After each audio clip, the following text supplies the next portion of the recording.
दोस्तों आज की इस वीडियो में ऑपरेटर्स के बारे में पढ़ेंगे। और अगर मैं ऑपरेटर्स की बात करूं तो ऑपरेटर्स वो स्पेशल सिंबल्स हैं जो कि वैल्यूज़ एंड वेरिएबल्स के ऊपर ऑपरेशंस परफॉर्म करने के लिए इस्तेमाल किए जाते हैं। एक ऑपरेटर के बारे में हम पहले भी पढ़ चुके हैं जो कि वैल्यू असाइन करने के लिए, वेरिएबल को वैल्यू असाइन करने के लिए इस्तेमाल करते थे। हम उसे असाइनमेंट ऑपरेटर बोलते हैं। और इस लेसन में हम अरिथमेटिक ऑपरेटर्स के ऊपर फोकस रखेंगे, जैसे कि मैथमेटिकल ऑपरेशंस हैं, एडिशन, सब्ट्रैक्शन, मल्टीप्लिकेशन और डिवीजन वगैरह, और मॉडुलस ऑपरेटर भी देखेंगे। और जितने भी सी के अंदर अवेलेबल हैं अरिथमेटिक ऑपरेटर सबको देखेंगे। तो सबसे पहला जो हमारे पास ऑपरेटर आता है वो एडिशन का ऑपरेटर है, और ये प्लस के साइन के साथ आपको मिलेगा।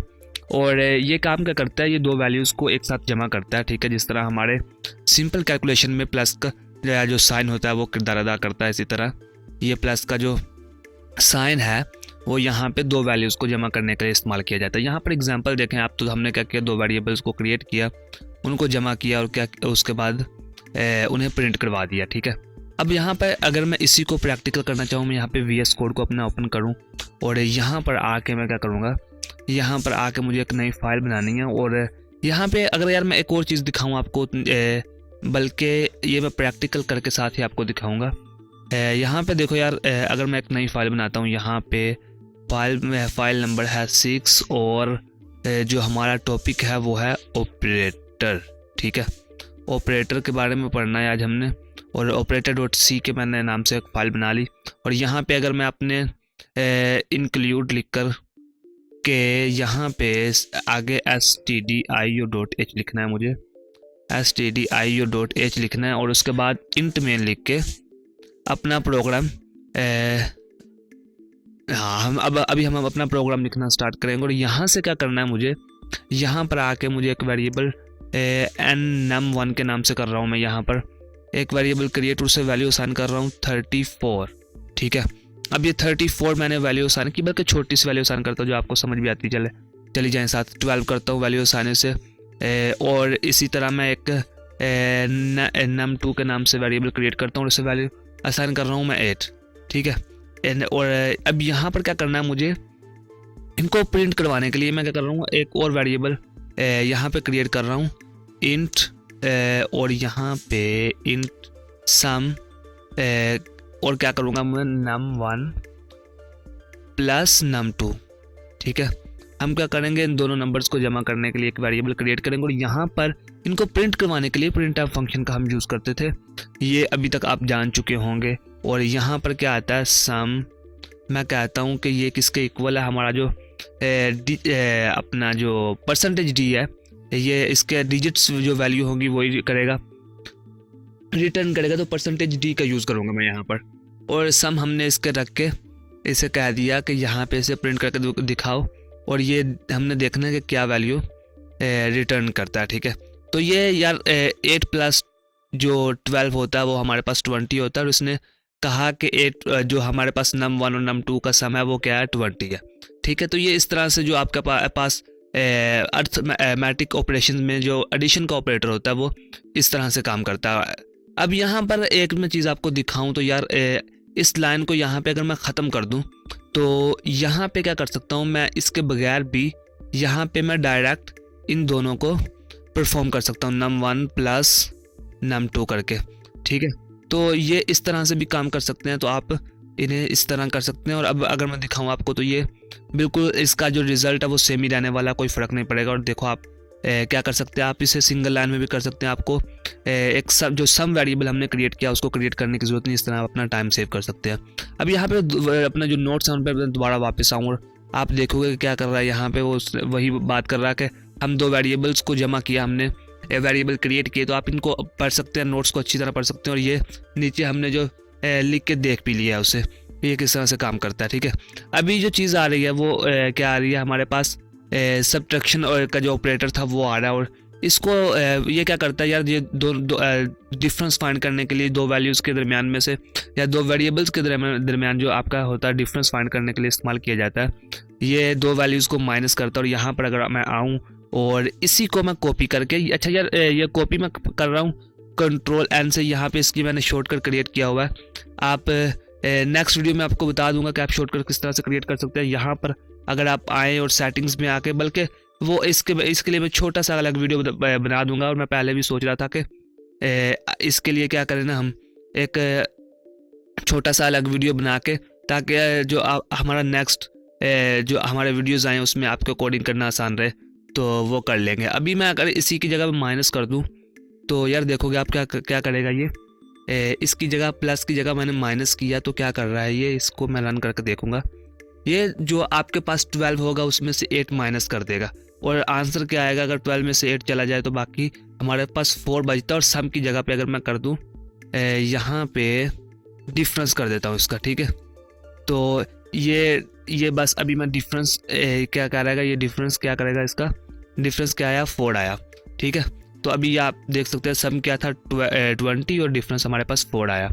अभी इसी तरह क्या कर सकता हूँ मैं, जो हमारे पास नेक्स्ट ऑपरेटर है उसको भी परफॉर्म करके देख सकता हूँ। नेक्स्ट ऑपरेटर हमारे पास बनता है, मल्टीप्लिकेशन का ऑपरेटर आता है, ठीक है। तो ये आप देख सकते हैं यहाँ पे, अगर मैं देखूँ हमारे पास क्या आ रहा है नेक्स्ट, तो ये ऑपरेटर था। और क्या कर सकते हैं आप वही बात सेम के जो हम क्या कर सकते हैं, इनसाइड जो हमारे पास पैरेंथेसिस होती है इनके अंदर भी आप माइनस कर सकते हैं। आपको एक नया वेरिएबल क्रिएट करने की ज़रूरत नहीं है।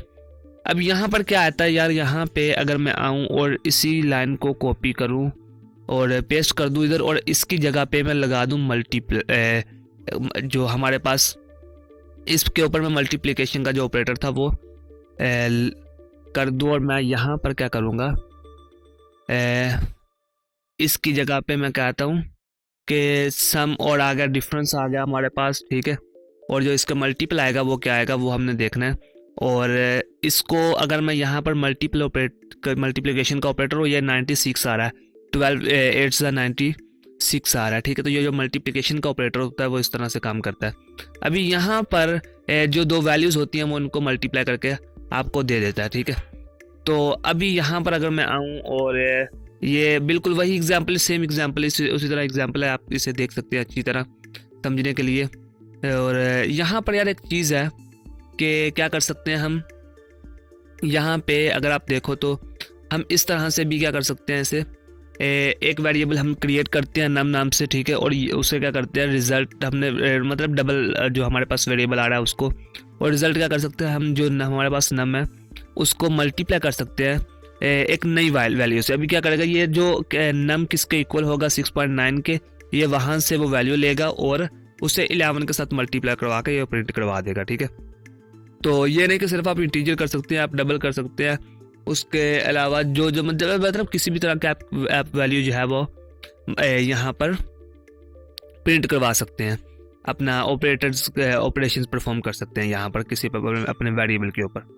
अभी यहाँ पर डिवीजन का ऑपरेटर, और यहाँ पे अगर ये प्रोग्राम लिखूँ, तो अगर मैं यहाँ पे एक प्रोग्राम लिखूँ तो मैं आपको एक चीज़ दिखाना चाहूँगा। यहाँ पर इस लाइन को कॉपी करूँ और यहाँ पे अगर मैं डिवीजन का ऑपरेटर लिखूँ यहाँ पे ख़त्म करके, तो यार आप चीज़ देखोगे कि अगर मैं इसको रन करता हूँ ना, तो सभी अभी बगैर देखे आप ये बताएंगे, बगैर रन किए आप ये बता दो मुझे अभी कमेंट में कि इसका आंसर क्या आने वाला है।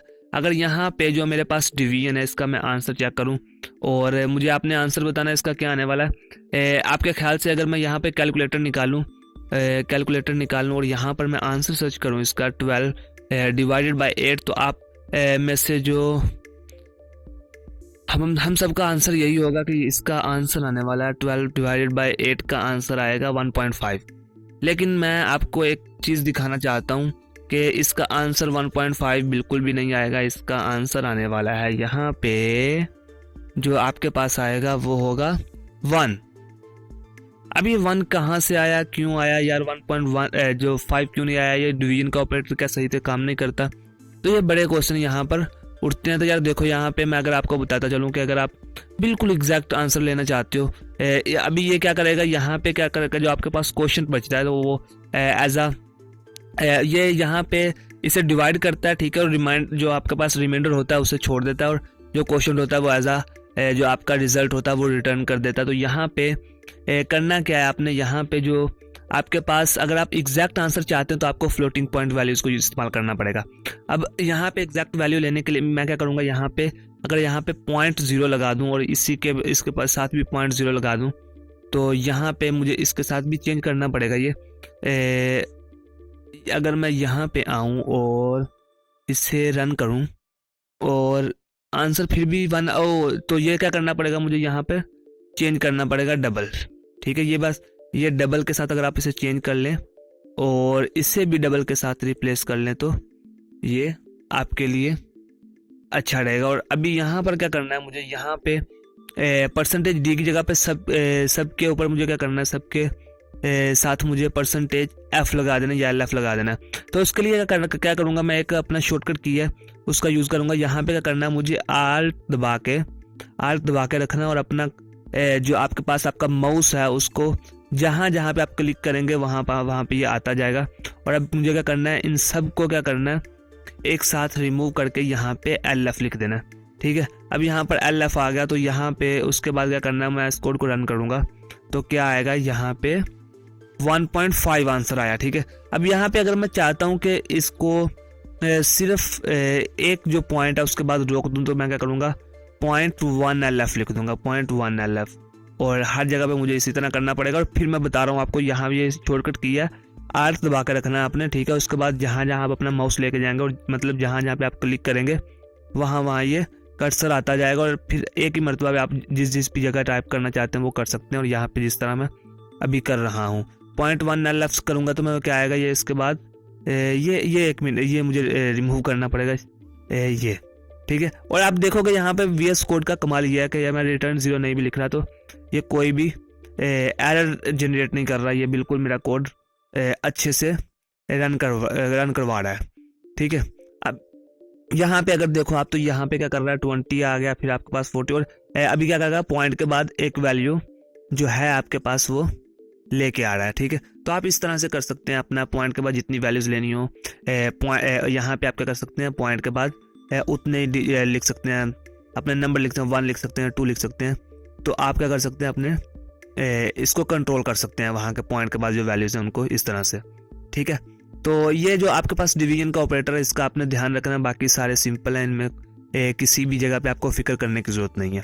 अभी यहाँ पर जो अगला ऑपरेटर है वो आपके पास होता है मॉडुलस का ऑपरेटर। और मॉडुलस ऑपरेटर क्या करता है, ये जो मॉडुलर ऑपरेटर होता है ये पहली बात तो ये जो रिप्रेजेंट किया जाता है वो परसेंटेज के साइन से किया जाता है। और ये इसमें दो चीज़ें क्या करता है, ये डिवीजन ऑफ 2 इंटीजर, 2 इंटीजर को डिवीजन के बाद जो रिमाइंडर बचता है वो आपको देता है। ये किस तरह से देता है मैं आपको ये करके दिखाता हूँ। और यहाँ पे अगर यार मैं मॉडुलस ऑपरेटर को लिखूं और ये किस तरह से काम करेगा, मॉडुलस ऑपरेटर यहाँ पे क्या करना है, मुझे परसेंटेज लगाना है।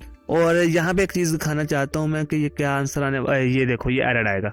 अब एरर क्यों आएगा, यहाँ पर अगर आपने देखी हो ये चीज़ देखी हो यार, हमने बोला था कि जो आपके पास 2 इंटीजर्स होंगे उनका ये आंसर रिटर्न करेगा। अभी ये हमारे पास चूँकि इंटीजर नहीं है तो हम क्या करेंगे, ये आंसर रिटर्न करेगा नहीं इसका। ठीक है, तो इसको अगर मैं मॉड्यूल अपना रिमाइंडर फाइंड करना चाहता हूँ तो मुझे इंटीजर्स का यूज़ करना पड़ेगा। अब इसके लिए क्या करूँगा, मैं यहाँ पे एक नई वैल्यू करूँगा, इंटीजर मैं कर देता हूँ नम और इज इक्वल टू से वैल्यू साइन कर देता हूँ 12 एंड फिर से क्या करता हूँ मैं इंटीजर एन यू सेव कर देता हूँ या num 3 कर देता हूँ। ठीक है, और इससे मैं वैल्यू साइन कर देता हूँ 8। ठीक है, अब यहाँ पे आऊँ और मैं यहाँ पे num रखूँ और num यहाँ पे आके num 3 रखूँ तो ये बिल्कुल भी एरर को जनरेट नहीं करेगा। और इसकी वजह क्या है, हमने और यहाँ पे हमें जो फॉर्मेट स्पेसिफायर है उसका भी अच्छे से यूज़ करना है। परसेंटेज यहाँ पे मुझे LF रिमूव करना है और यहाँ पे परसेंटेज G का यूज़ करना है। अब ये क्या करेगा, ये वैल्यू रिटर्न करेगा, जो मेरी वैल्यू आएगी यहाँ पे क्या करेगा, यहाँ पे कह रहा है जो आपके पास डिवीजन, यहाँ पे मुझे डिवीजन नहीं करना, अभी रिमाइंडर करना है। यहाँ पे रिमाइंडर जो आपके पास बचेगा वो मुझे करना है और रिमाइंडर मैंने लिख दिया। अब ये क्या करेगा, जो आपके पास रिमाइंडर आएगा वो आएगा 4। अब रिमाइंडर किस तरह से 4 आया, देखो यार 12 को अगर आप 8 पे डिवाइड करोगे तो रिमाइंडर ऑब्वियसली 4 ही आएगा। यहाँ पे क्वेश्चन जो आपके पास आएगा वो 1 आएगा। ठीक है, तो ये आप क्या कर सकते हैं, ये इस तरह से आप इनका यूज़ कर सकते हैं जो मॉडुलर ऑपरेटर है। ठीक है, उसके बाद हमने मल्टीप्लिकेशन, डिवीजन और सब्ट्रैक्शन और से लेके एडिशन के ऑपरेटर तक सभी को देख लिया। तो गाइज इस वीडियो में इतना ही। नेक्स्ट वीडियो में देखेंगे जो आपके पास इंक्रीमेंट एंड डिक्रीमेंट ऑपरेटर्स हैं, फिर उसके बाद मल्टीपल ऑपरेटर्स का आप किस तरह से एक साथ इस्तेमाल कर सकते हैं, और उसके अलावा हम साइज ऑफ ऑपरेटर्स जो है वो उसको अच्छी तरह से पढ़ेंगे। बस इस वीडियो में इतना ही। Thank you so much for watching this video. I will see you next time.